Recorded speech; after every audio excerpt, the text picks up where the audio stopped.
काटेंगे, ग्राफ्टिंग करेंगे या पौधा लगाएंगे तो नई चीज़ पे क्या अटैक जल्दी होगा, सकुलेंट होगा।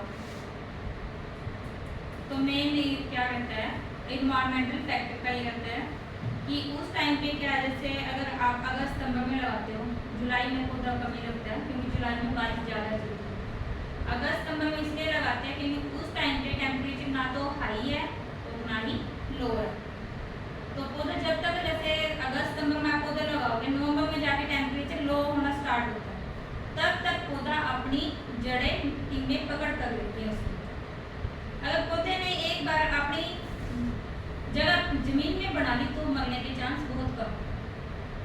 अगर उस पर क्या है, हमने लगाया पौधा उसी टाइम टेम्परेचर कम हो गया, बारिश आ गई या टेम्परेचर ज़्यादा हो गया तो मरने के चांस ज़्यादा।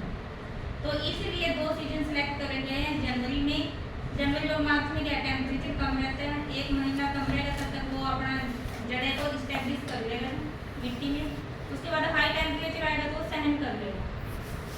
और अगर आप हाई टेम्परेचर के टाइम में लगाओगे तो पौधा मर जाएगा।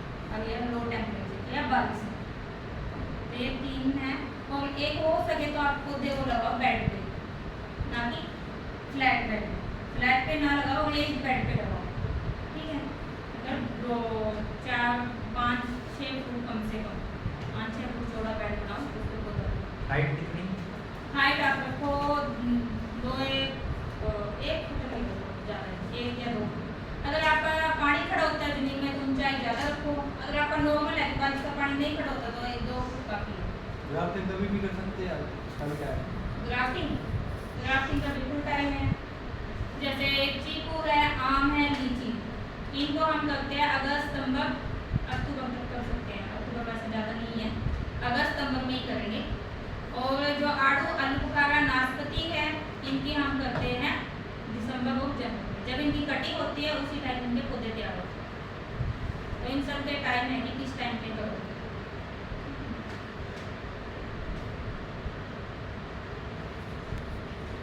स्पेसिंग का मैंने आपको बता ही दिया, पहले 8 बाय 8 पे लगती थी, अब 8 बाय 4 पे आपको।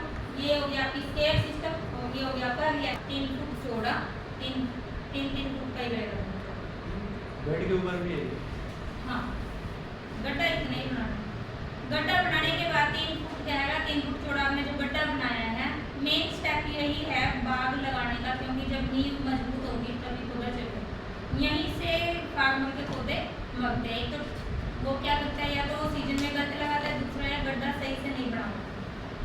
किसान क्या करता है, पौधा ले जाता है, जितना वो पौधा पॉली बैग में है उतना ही गड्ढा होता है, उसको लगा देता है। तो जब उसकी जड़ें आगे फैलेंगी तो उसको क्या है, मिट्टी सॉफ्ट चाहिए ना, नरम जड़ें हैं, तो जड़ें उसकी वो पेनिट्रेट नहीं कर पाती मिट्टी के अंदर। सख्त जमीन आ जाती है तो पेनिट्रेट नहीं कर पाएगी। जब पेनिट्रेट नहीं करेगी, जड़ वहीं पर घूमने जाएगी तो पौधा मर जाएगा। तो इसलिए इसमें 3 फुट जाएगा, 3 फुट चौड़ा गड्ढा खोदना है। उसके ऊपर की आधी मिट्टी अलग रखो, नीचे की आधी मिट्टी अलग रखो, क्योंकि जो ऊपर की मिट्टी है, आधी मिट्टी है, वो उपजाऊ होती है, नीचे की मिट्टी उपजाऊ नहीं होती। तो जो ऊपर की आधी मिट्टी है, उपजाऊ मिट्टी है, उसमें आपको मिलाना है 20 से 30 किलो गोबर की खाद, सड़े हुए गोबर की खाद। कच्ची खाद मिलाओगे तो दिमाग की प्रॉब्लम आएगी और कीड़े की मात्रा अटैक होगी। वर्मी कंपोस्ट कम डलेगा। अगर आपको या तो आप FIM कर लो या वर्मी कंपोस्ट कर लो। वर्मी कंपोस्ट आपको 1 से 2 किलो ही डालना है। और आप जो FIM है, गोबर की खाद है, वो आपको 20 से 30 किलो डालना है। ज़्यादा नहीं ज़्यादा। एक बार रिपीट कर दो। ऊपर की आधी मिट्टी गड्ढेगी, 20 से 30 किलो गोबर की खाद या 1 से 2 किलो वर्मी कंपोस्ट केंचुआ खाद। दोनों नहीं डालने, एक ही डालनी है, ठीक है। और SSP 1 kilo SSP single super phosphate. अगर आप DAP डालेंगे तो आधी क्वांटिटी डालेंगे, 500 ग्राम। अगर आपके पास SSP नहीं है, DAP है, DAP डालना चाह रहे हैं आप, DAP डलेगा 500 ग्राम और SSP डलेगा 1 किलो। दोनों नहीं डालने, मैं ऑप्शन बता रही हूँ आपको, ठीक है। तो दोनों डाल दो, 1 किलो SSP या आधा किलो DAP पूरे गड्ढे में। पूरे गड्ढे में मिट्टी में मिलाना। पहले आपको मिट्टी में बाहर जो मिट्टी है उसमें मिक्स करना है सारा। और नीम की खली 1 किलो। नीम की खली क्यों डालते हैं, क्योंकि जो कीड़े बीमारी का अटैक होगा गद्दों में वो उसको सहन कर लेगा, वो आएगा नहीं। 1 किलो नीम की खली डाल के गड्ढे में वो भर दो, उसमें पानी दे दो ऊपर से। पहले आपको गड्ढे को कम से कम 15-20 दिन खुला छोड़ना है। जो आपने गड्ढा बनाया है 3 फुट गहरा 3 फुट चौड़ा, वो मई जून में बनाना है। मई जून में टेम्परेचर ज़्यादा होता है, 15 दिन खुला छोड़ना है ताकि उसके अंदर जो भी एग पड़े हैं या लार्वा पड़े हैं वो किल हो जाए। उसके बाद आपको गड्ढे को भरना 15 दिन बाद। गड्ढा भरने के बाद आपको पानी देना ऊपर से, उसको छोड़ देना है, मिट्टी बैठेगी। फिर उसको जो गड्ढा है उसको जमीन के बराबर करना है मिट्टी से। जो आपके पास नीचे वाली मिट्टी पड़ी है वो डाल दो, फिर पानी डालो, फिर गड्ढा बैठेगा, फिर ऊपर से उसको लेवल करो। जब तक वो मिट्टी बैठनी बंद ना हो तब तक आपको पौधे को नहीं लगाना। जब आपको लगा कि मैंने 2 बार पानी दे दिया, मिट्टी बैठना बंद होगी, तीसरी बार दिया तो मिट्टी नहीं बैठनी, तो आप पौधा लगाओ। अगर फार्मर क्या करता है, गड्ढा बना लिया, उसी टाइम पानी दे दिया, उसी टाइम पौधा लगा दिया, तो मिट्टी एकदम नीचे बैठेगी और वो पौधा नीचे चला जाता है। जो उसकी ज्वाइंट होता है ना, कलम जहाँ चढ़ी होती है वो मिट्टी में दब जाती है और पौधा मर जाता है। तो इसका मेन पौधे मरने का मेन रीजन यही है। तो आपको वेट करना है मिट्टी दबने तक का, फिर पौधा लगाना। फिर जो आपने जितना आपका पॉली बैग का साइज है, जितनी गाची है पौधे के साथ, उतनी मिट्टी निकाली गड्ढे में से, पौधा रख दो। उतनी मिट्टी निकालिए जितना पौधे का साइज है और पौधे को रख दो। ये 3 फुट गहरा और चौड़ा खोदने का तो मकसद ये था कि साइड की मिट्टी लूज हो जाए और पौधे की जड़ें आसानी से फैल। ठीक है, तो ये है सभी क्रॉप में गड्ढा बनाने का तरीका। बाकी इसमें मैंने थोड़ा लिख के रखा है कितना कितना डालना है।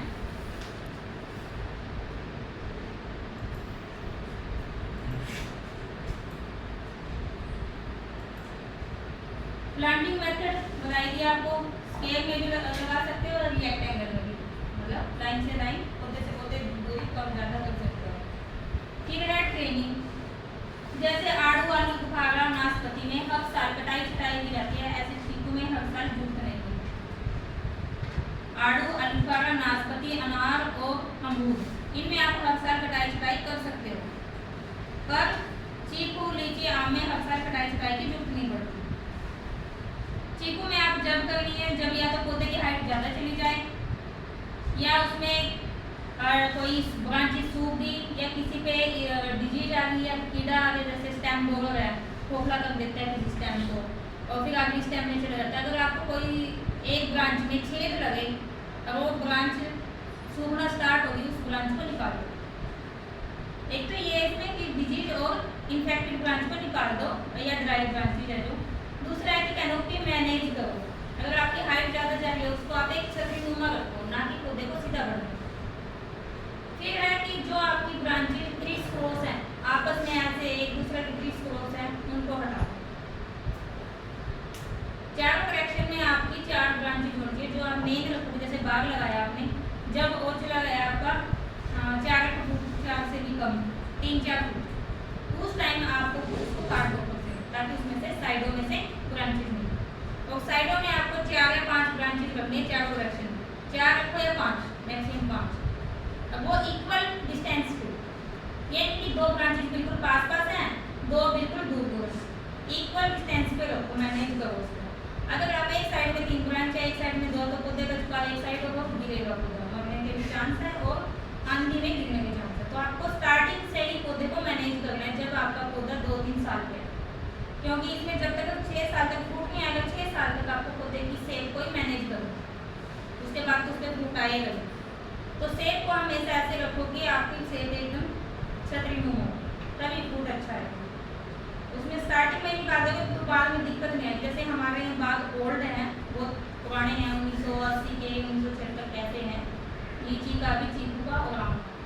तो इनमें उस टाइम तो किसी ने मतलब मैंने उस टाइम ये टेक्निक इतनी है भी नहीं थी, कैनोपी मैनेजमेंट की, बाग लगाया छोड़ दिया। तो अब हमने इसमें कुछ कुछ करी है बाद में, तो आप स्टार्टिंग से ही कर सकते हो। के टाइम पे ध्यान रखना है। बाकी जब फ्लावरिंग चलती है, जो भी क्रॉप हो, जब फूल आता है उस टाइम पे पानी देना ही नहीं होगा। हम क्या सोचते हैं कि फूल आ गया पानी दो, उसमें अच्छा सा फ्रूट बढ़ेगा, ज़्यादा फ्रूट बढ़ेगा। अगर आप फूल बढ़ने के टाइम पे पानी दोगे तो आपका फूल झड़ेगा, फ्रूट सेट कम होगा। तो जब भी फूल आए किसी भी क्रॉप में पानी ना दो, चाहे कोई भी हो। फिर इसमें खाद दवाई, ये टेबल पूरी इसमें है, कि कितने साल के पौधे को कितना खाद दवाई देना चाहिए। ठीक है, यहाँ तक तो आप दे सकते हो, 4 से 6 वाला तो यहाँ तक तो आप दे सकते हो। आप मंथली दो या 3 महीने में एक बार दो, वैसे मंथली दोगे तो ज़्यादा अच्छा रहेगा। पर जो 7 से 10 साल वाला है, इसके बाद जो आपने शेड्यूल करना है इसका डिसाइड वो करना है। जैसे आपका जब फूल नहीं है उस टाइम पे आप क्या ज़्यादा दोगे, नाइट्रोजन और फास्फोरस। जब आपका फ्रूट बन गया तब आप पोटाशियम ज़्यादा दोगे। जैसे अब हमारा फ्रूट बना हुआ, अगर आप इस टाइम पे नाइट्रोजन दे दो पौधे को तो फ्रूट सेट कम होगा, वेजिटेटिव ग्रोथ ज़्यादा होगी, पत्ते ज़्यादा होंगे और जो फ्रूट के अंदर जो क्वालिटी होगी वो रिड्यूस होगी। अगर आप यूरिया डालोगे फ्रूट के टाइम पे तो अफेक्ट होगी क्वालिटी। तो आपको सभी क्रॉप का मैं आपको जनरली बता देती हूँ कि जब आपकी पत्ते आए हुए हैं, फ्रूट नहीं है, फूल नहीं है, कुछ भी नहीं है, उस टाइम पे आपको यूरिया देना है 60%। 60 यानी आपका पूरा साल फ्रूट नहीं है, फ्लावर नहीं है, और क्रॉप लगा दो। जैसे लीची है उसमें 4-5 महीने ही रहता है सीजन, बाकी क्या है 7 महीने कुछ नहीं है, तो 7 महीने में आपको 60% यूरिया देना है और बाकी 5 महीने में आपको 40% देना है। तो आपको ऐसे मैनेज करना है कि 60-40, और जो फास्फोरस और पोटाशियम है वो उल्टा कर दो उसका, कि जब पत्ते हैं तो 40 और जो फ्रूट है तो 60%। 2 महीने में आप इक्वल क्वांटिटी में उसको डिवाइड करो। ठीक है, ये तो क्योंकि इसमें तो पूरे साल का दे रखा है हमने, जो टेबल है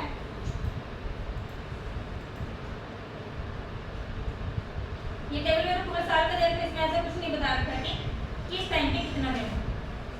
तो नॉर्मल सा यही है, जब आपका फूल वो है, आप एक पेज पे लिख लो इस चीज को कि 60% यूरिया देना हमें वेजिटेटिव स्टेज पे और 40% यूरिया देना हमें रिप्रोडक्टिव स्टेज पे। रिप्रोडक्टिव मतलब फ्लावरिंग और फ्रूटिंग के टाइम। और जो फास्फोरस और पोटास है वो हमें 40% देना है वेजिटेटिव पे और 60% देना है रिप्रोडक्टिव।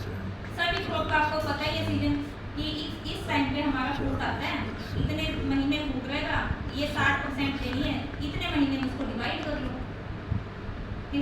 4 महीने हैं और 60 किलो नाइट्रोजन है, 4 महीने में एक तरह से एग्जाम्पल बता रही हूँ, 60 किलो नाइट्रोजन है और 4 महीने देनी है, तो डिवाइड कर लो 15-15 किलो एक महीने में, और वो आपको देनी है 7 महीने में 40 किलो, तो वो बिल्कुल कम हो जाएगी उस टाइम पे।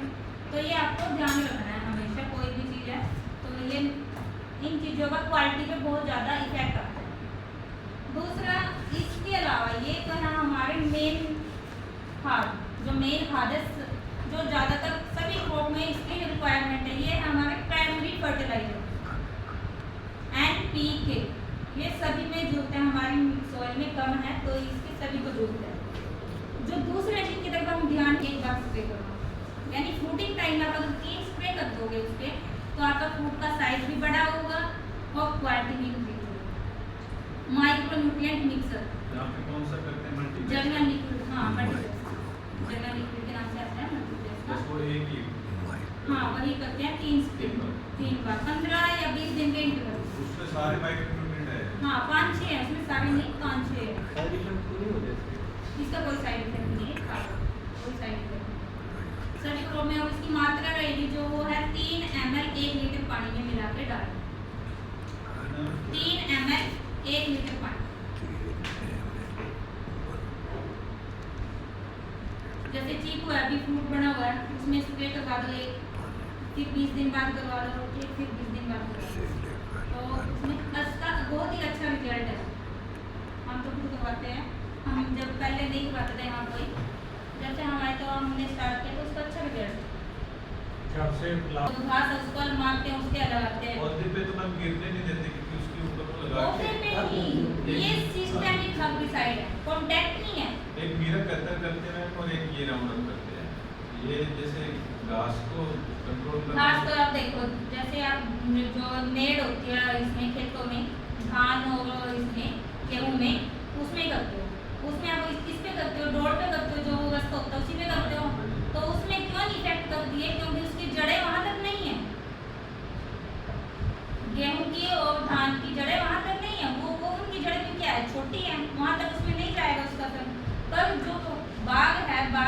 पौधे हैं उनकी जड़ें दूर तक फैली होती हैं। उसमें कोई हमने तो अभी तक कोई उसका रिजल्ट आप करके देखना। करते हैं, हम तो रेगुलर करते हैं। बात ज़्यादातर इनका जो इफेक्ट आता है क्वालिटी पे ही आता है। इसमें जो ये GA3 है, अगर आप इसका स्प्रे कर दो फ्लावरिंग के टाइम पे, ये ग्रोथ रेगुलेटर है, इसका फ्लावरिंग के टाइम पे क्यों किया स्प्रे, मैंने मना किया था आपको ना फ्लावरिंग के टाइम, तो आप ये क्वेश्चन कर सकते हो कि आप ये फ्लावरिंग के टाइम पे बोल रहे हो, तो इसको क्यों बोला जाता है कि फ्लावरिंग के टाइम पे करो ग्रोथ का, क्योंकि जो ये GA3 है ये क्या करता है, फीमेल फ्लावर को बढ़ावा देता है। जो अगर आप इंसेक्टिसाइड और फंजीसाइड का स्प्रे करोगे तो क्या करेंगे, पोलिनेशन का इफेक्ट करेंगे, जो उसमें मधुमक्खियाँ आएंगी पोलिनेशन करेंगी वो नहीं हो पाएगी, क्योंकि चीकू में क्या है कि 2 फूल हैं अलग अलग हैं, उनको पोलिनेशन की जरूरत है। जब इंसेक्ट आएगा, मक्खी आएगी, मधुमक्खी आएगी, वो इस फूल पे बैठेगी दूसरे बैठेगी, तभी पोलिनेशन होगी, हवा से तो बहुत कम होगी। पर जिस फूल में एक में ही है मेल फीमेल, उसमें तो हो जाएगी पोलिनेशन आराम से। और जब अलग अलग है फूल तो उसमें क्या है, झुक पड़ेगी ना मधुमक्खी या किसी भी इंसेक्ट की। तो अभी इसमें क्या है कि GA3 है, इसका रोल है कि ये फीमेल फ्लावर को इंक्रीज करता है, मेल फ्लावर को कम करता है। जितने ज़्यादा फीमेल फ्लावर होंगे उतना ज़्यादा प्रोडक्शन होगा। अगर आपके पौधे पे फीमेल फ्लावर कम है और मेल फ्लावर ज़्यादा है, सूख के ज़्यादा फूल झड़ रहे हैं तो फूल कम आएगा। तो ये सब फ्रूट्स में चल जाता है या फिर इसी में सब इसमें में मेल जिस फीमेल में, हाँ जिन क्रॉप में मेल और फीमेल फ्लावर अलग अलग क्योंकि मैम हमारे जो कई बार फ्लावरिंग की प्रॉब्लम छोड़ देता है अपना ब्लैक कलर के 2 दाने दाने से पत्ते पे। तो ये पहचान, अगर आपके पत्ते ऐसे दिखे, ये कीड़ा आपको दिन में नहीं दिखेगा, रात को ही आता है, ये दिन में नहीं दिखेगा। तो इसलिए अगर आपके पत्ते ऐसे हो रखे हो तो आप समझ लेना कि वो लीफ है और ये बारिश में ज़्यादा अटैक कर सकते। तो इसके कंट्रोल के लिए क्या है कि आप स्प्रे कर सकते हो, लैम्डासाइहैलोथ्रिन एक केमिकल है, स्ट्रॉन्ग है वो, उसका कंट्रोल कर सकते हो। और उसका स्प्रे करवाओ जो भी तो प्रिकॉशन से करना पड़ा, क्योंकि वो स्ट्रॉन्ग इंसेक्टिसाइड है। लैम्डासाइहैलोथ्रिन 1 ml 1 लीटर पानी में डाल के उसका स्प्रे करो। अब इसमें डिजीज ज़्यादा नहीं आती, पत्ते में थोड़े बहुत स्पॉट पड़ेंगे, अगर थोड़ा बहुत है तो कोई स्प्रे की जरूरत नहीं, जब सीवियर अटैक हो जाए तब आप कंट्रोल करो। वैसे अगर थोड़ा बहुत डॉट सी है पत्तों में तो कोई ज़्यादा प्रॉब्लम नहीं है। इसके पत्ते इतने हार्ड है कि सहन कर लेते। ये स्प्रे है या तो आपको COC एक ऐसा फंजीसाइड है जो सभी बीमारियों को ज़्यादातर कंट्रोल कर देती है। अगर आपको किसी बीमारी आ रही है, पौधे में नहीं पता है कौन सी बीमारी है, तो COC स्प्रे कर दोगे ना 3 ग्राम 1 लीटर पानी में मिला के, तो पौधे में ना कोई नुकसान होगा, वो उस बीमारी को कंट्रोल भी कर देगा। कौन से इंसेक्टिसाइड और वो है कि जो सभी को कंट्रोल कर। दूसरा अगर आपको पता है कि इस पे धब्बे से पड़े हुए हैं ब्लैक कलर के, ब्रॉन्ज कलर के, तो उसके लिए है आपके पास कार्बेंडाजिम प्लस मैनकोजेब एक दवाई आती है, कार्बेंडाजिम प्लस मैनकोजेब। वो दोनों का मिक्सर क्यों करते हैं, क्योंकि एक तो है सिस्टेमिक कार्बेंडाजिम और एक है कॉन्टैक्ट। जब दोनों स्प्रे यानी पत्तों के कॉन्टैक्ट में आएगा, तो अगर कोई कीड़ा कॉन्टैक्ट में आएगा तो मरेगा। अब ये क्या किया, अगर वो पत्तों को खाएगा तब मरेगा। तो उस मैनकोजेब कार्बेंडाजिम दोनों ऐसे हैं, सिस्टेमिक भी है कॉन्टैक्ट भी है, तो इसका स्प्रे करोगे तो आपकी बीमारी कंट्रोल हो जाएगी। जैसे इसमें मैंने लिखा हुआ नहीं मैनकोजेब, कार्बेंडाजिम प्लस मैनकोजेब करोगे तो अच्छा रिजल्ट है। मैनकोजेब का भी कर सकते हो और कॉपरऑक्सीक्लोराइड का भी कर सकते हो। मैनकोजेब और ये कॉपरऑक्सीक्लोराइड यूज कर सकते हैं? नहीं, कॉपरऑक्सीक्लोराइड के अंदर आप स्ट्रेप्टोमाइसिन कर सकते हो। वो क्या है, ये तो है फंजीसाइड, वो है बैक्टीरियासाइड। कुछ क्या है कि हम ये सोचते हैं कि फंगस के कारण ही है ये बीमारी। एक तो आपने ये बताया COC जो कोई भी फंगीसाइड है वो टच के होगी, जैसे सिस्टेमेटिक होगी, वो कॉन्टैक्ट होगी, और दूसरी मैनकोजेब और कार्बेंडाजिम, इसमें दोनों है कॉन्टैक्ट और ये सिस्टेमिक। कॉन्टैक्ट होगी मैनकोजेब कॉन्टैक्ट